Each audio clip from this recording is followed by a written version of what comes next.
Hey guys, this is Frozen Wish Studios here, and welcome back to another video. And today I am back with a content that I started doing a few months ago, and you all loved it. So I am once again going to be doing another one, and that is a versus video.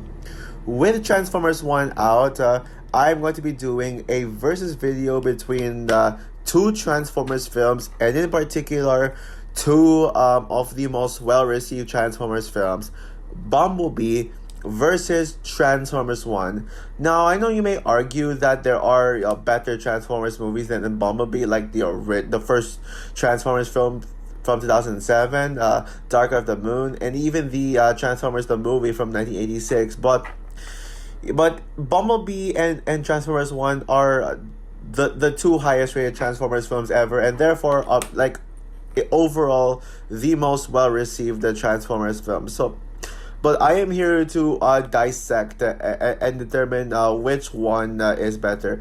Now, one of them is unanimously agreed upon to be better, but will I agree with the unanimous vote or go with my own opinion? So yeah, let's find out.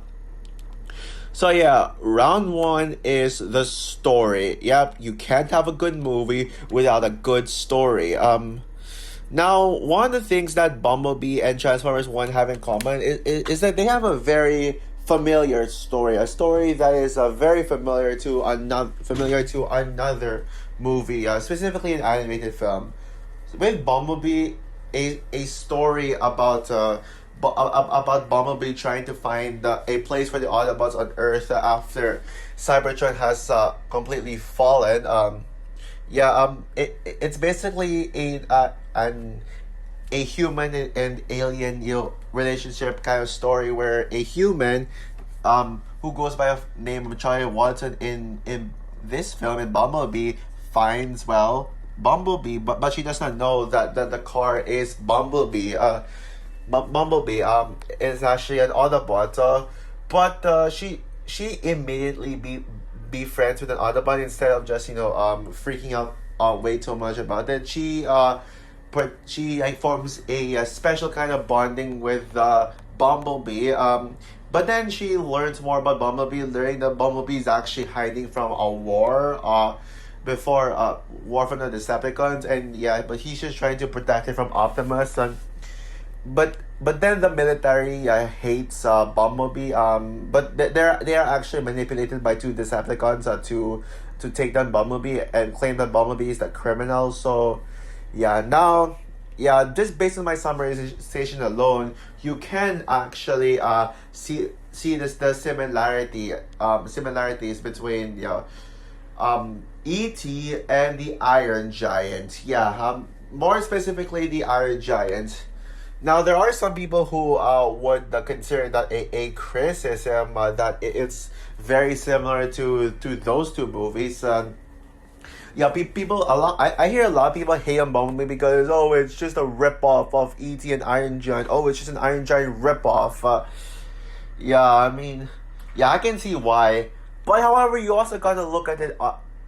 Look at its execution, and I think the execution works as well. I'll expound more on why the execution works later on, but I'll just say it's just a well-told story, and even as a Transformers film, it's basically a coming of age story about growth and independence disguised as a Transformers film, and it's basically a character-driven, coming of age-driven kind of story. So the story should not be like the front and center of Bumblebee. Now, as for Transformers 1 story, Transformers 1 is about the broken friendship between Optimus and Megatron. I almost said Bumblebee, but yeah, Optimus and Megatron, two best friends turned into sworn enemies. And the film explains the reason as to how they became enemies, because I'm sure you remember the line from Transformers Last Night when Megatron was like, "We were brothers once," and Optimus was like, "Once." So Transformers 1 explores that But at the same time, yeah, they their mission is actually to find the matrix of leadership, but at the same time also vowing to save Iacom from Sentinel Prime's lies and other stuff. So yeah, now Bumblebee may have been criticized for having a familiar story, but Transformers One is not any Transformers One isn't any more original. It's not like it's more original because just like with Bumblebee, Transformers One also has a familiar story to it. It's a story. Yeah, it takes elements from the Prince of Egypt and Revenge of the Sith. I did explain it in my Transformers One review, but for those who just don't watch a lot, who skip out on some of my videos, especially the longer ones, yeah, it's basically the Prince of Egypt part is basically just a fallout between the two quote unquote brothers. The only difference is that in Prince of Egypt, the fallen brothers are actually brothers, like biologically, but in Transformers One, Optimus and Megatron are just best friends who view each other as brothers because of how they always like have each other's backs. Now yeah, this plot, this is a pretty good plot that just shows the fallout, and there is some pretty good arcs too, which yeah, there will be a category for that for that part. Now yes, yeah, while Transformers One does a good job trying to establish how the war started, how things have started, and getting to know more about the Transformers. I think Bumblebee has a tighter story, has just a better story overall.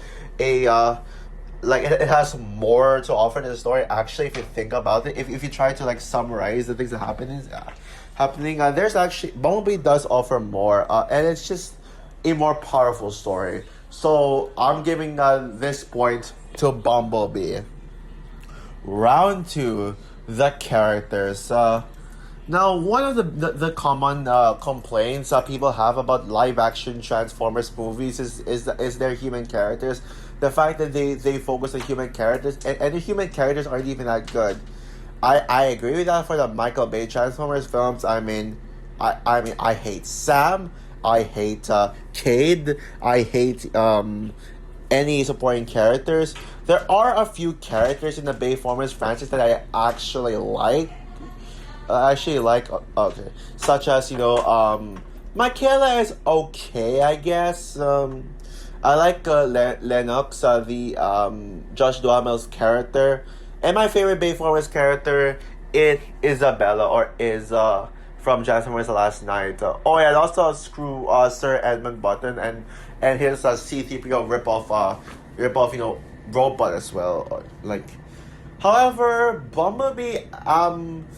Bumblebee actually succeeds in giving us a good human characters who do not steal the spotlight from the title character, the Transformers. And I actually do like the idea of just calling it Bumblebee and not Transformers Bumblebee. Like I love the idea of actually not putting the Transformers name into not injecting the Transformers name into the title.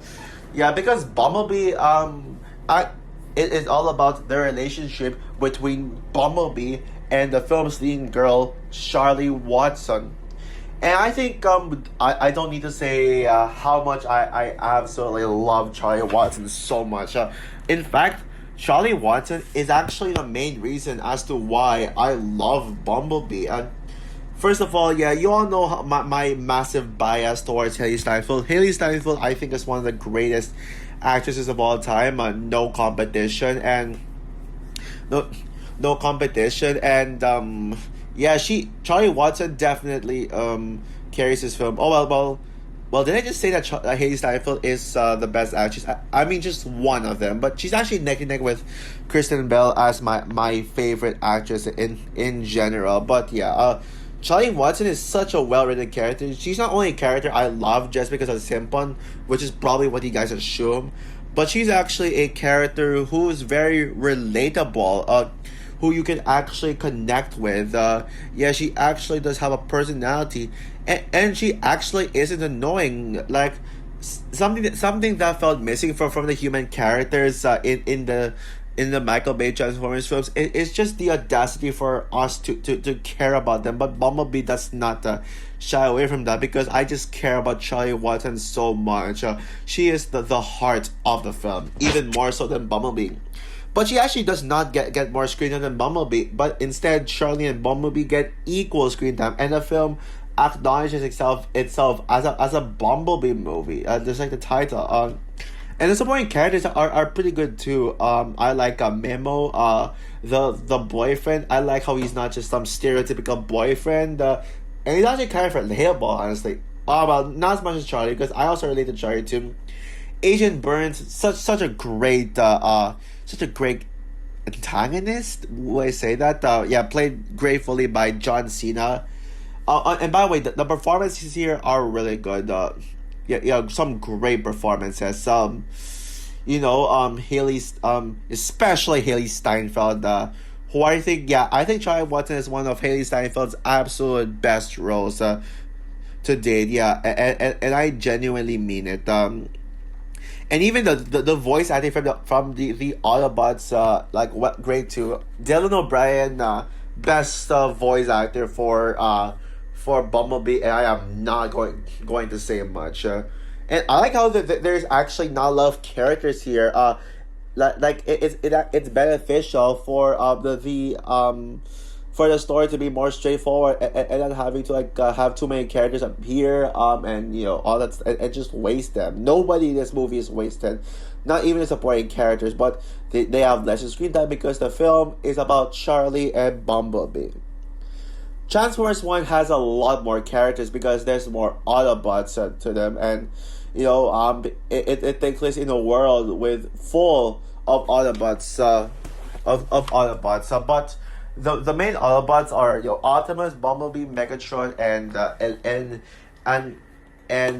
Elita. Now, I will say that the one thing Transformers 1 has against Bumblebee is that the best Autobot in that film is better than the best Autobot in the live action films, because I said in my review of Transformers 1 that Elita is my favorite Autobot now. I like how much of a girl boss she is, and not in a way that will trigger at the SJWs to be like, woke.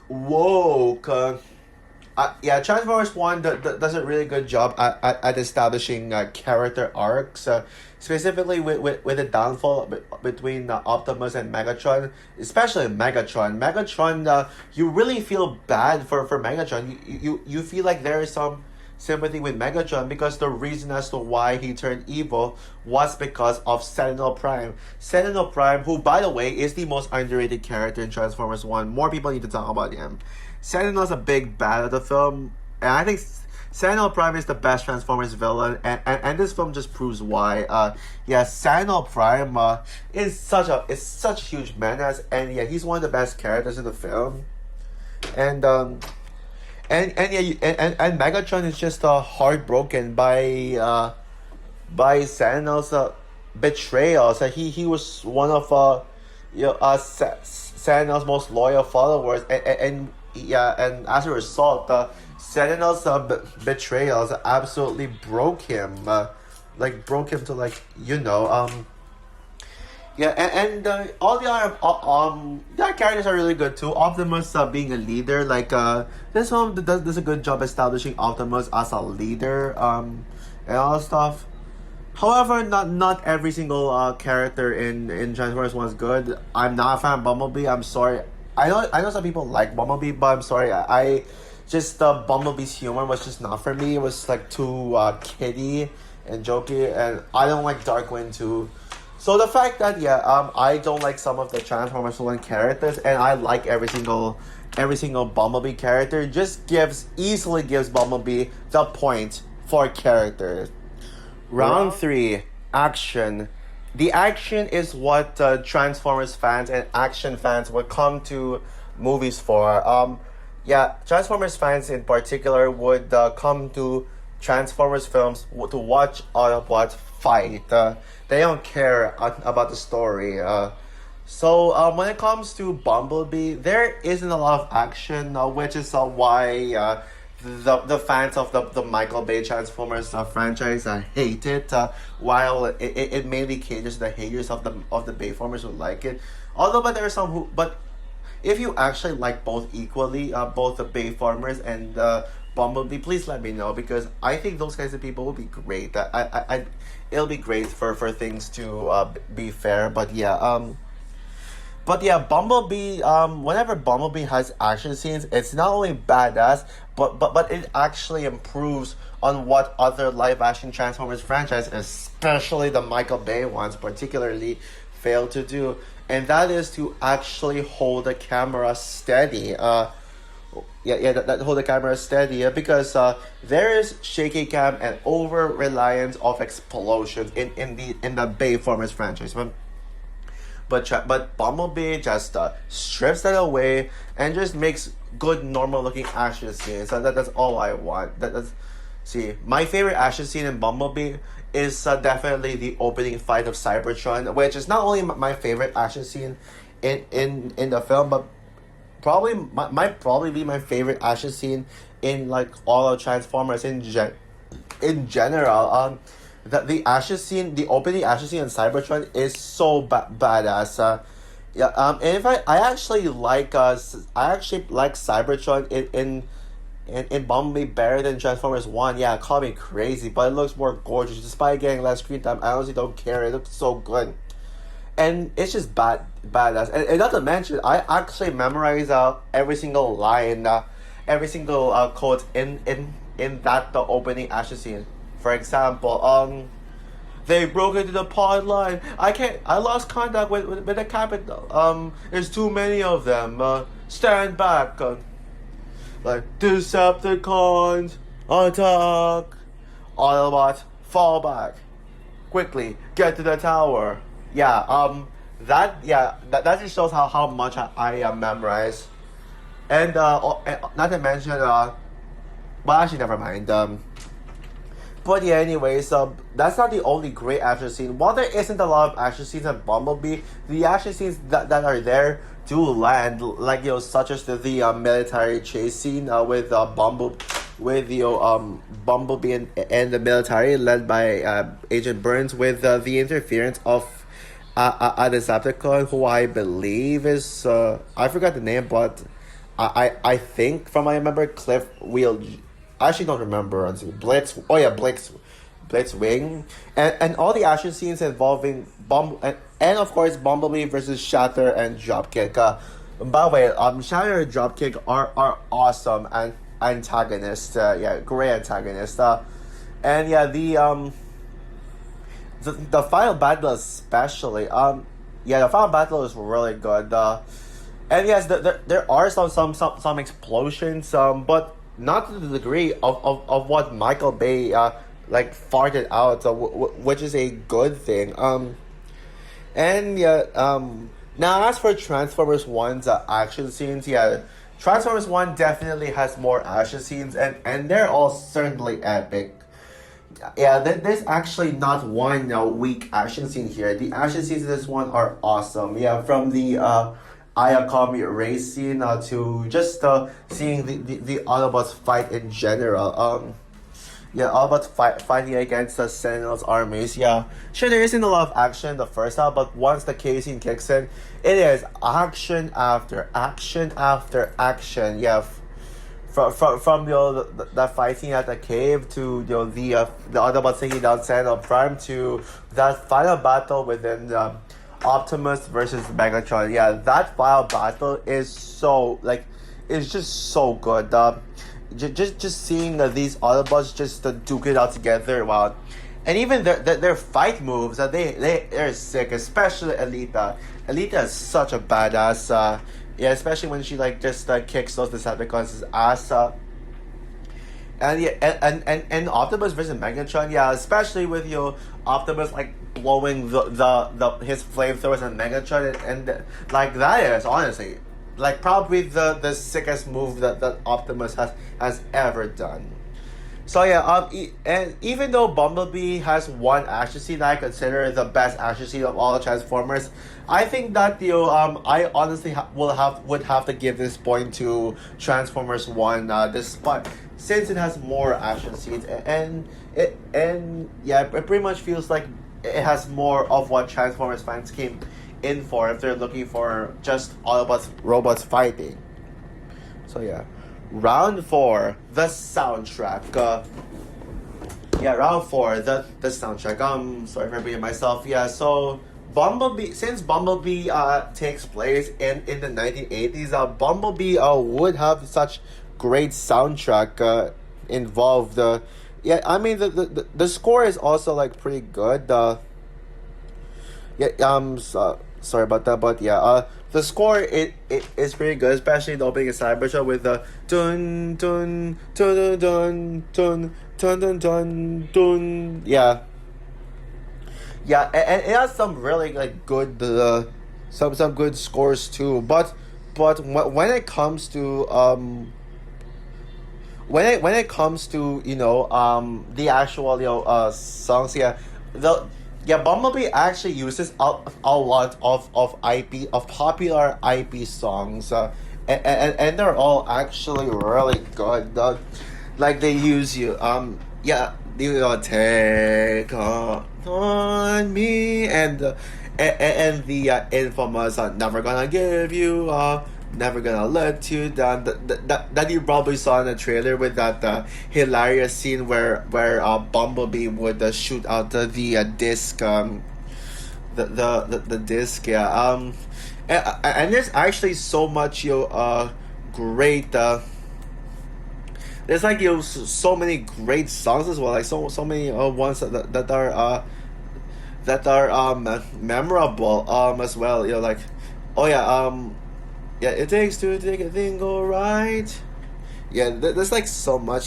They use everybody wants to rule the world. And by the way, Bumblebee is a way better movie to use that song than fucking Despicable Me 4.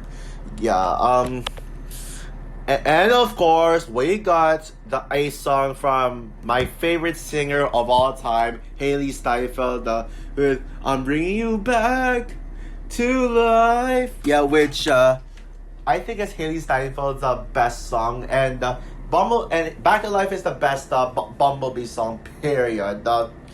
Song period.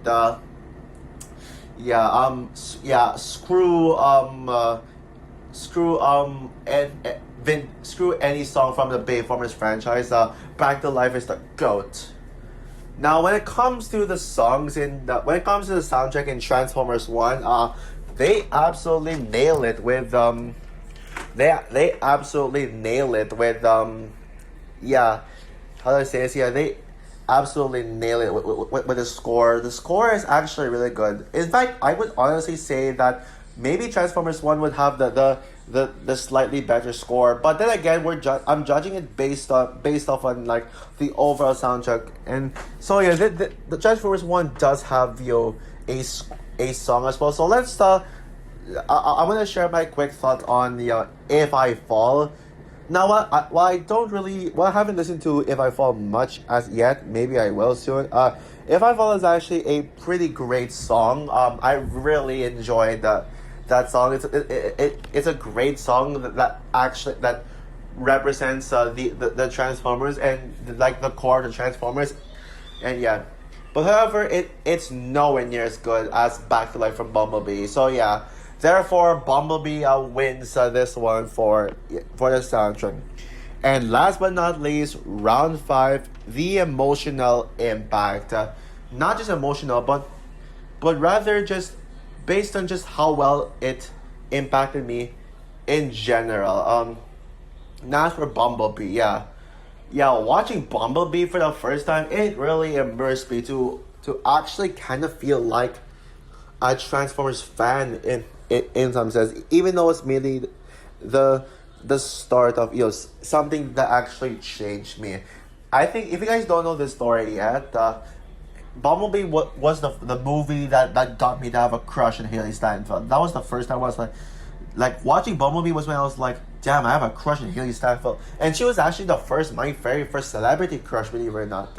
She was like what got me into having celebrity crushes in the first place. So yeah, it had an impact, but it really but just emotionally in general, Bumblebee did make me cry, undoubtedly, specifically with the ending.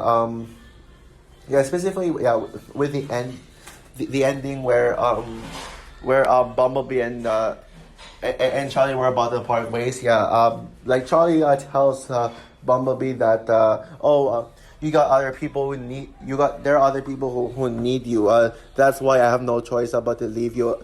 And then we see Charlie crying and hugging Bumblebee. Oh man, that actually made me cry, like bawl, like that scene made me bawl like a baby. And it just left me feeling smiling, just based on at the end, it just left me smiling for how good it is. And I just, the more I rewatch Bumblebee, the more I just love it even more. And yeah, now as for Transformers One, now there are people who say that who say that that they did cry at Transformers One because of how because of just how devastating and heartbreaking the fall between Optimus and Megatron were. Personally, I did not cry at the end of I did not cry at all in Transformers One, but I did feel the heartbreak. I did feel how the others would feel when their relationship has fell. It was truly heartbreaking. But Transformers One was such a blast. Like it was just so much fun. It's not it's not like it's a masterpiece, a work of art, best quality, all that stuff. Well, maybe quality, yes, it is one of the best in quality, but yeah, but just the overall impact that it made on me, it's just more the level of oh wow, I had a really good time with it. Yeah, while Bumblebee left me like, no wait, sorry about that. While Transformers One, sorry guys, honestly guys, I'm sweating right now. That's why I'm like a little fumbling with what I'm saying. But, anyways, back to what I was saying. Transformers One impacted me on the way in the way that's just I'm having so much fun. I had a lot of fun. That was such a blast. I was on the edge of my seat. I got chills. Bumblebee, it really touched my heart. It really pulled my emotional heartstrings. It made me cry. It made me laugh. It gave me so much feelings, and I actually connected to it more. So yeah, with that said, I'm going to give this final round to Bumblebee, and therefore Bumblebee is the winner. So yeah, guys. So yeah, I know most of you guys would prefer Transformers One, but I do think Bumblebee is overall the better film for me. At least I did give a point to Transformers One, and I would say that another thing that Transformers One did better than Bumblebee was the villains. Definitely had better villains. So also for my versus video on Bumblebee versus Transformers One, I know most of you guys would prefer Transformers One, but who agrees with me that Bumblebee is better than Transformers One? Comment down below, like, subscribe, hit the notification bell, and stay tuned for my review on the original Superman 1978 in honor of the release of Superman the Christopher Reeve story. Just that one. I'll review the other Superman movies next year in preparation for the new Superman movie. So yeah, bye guys.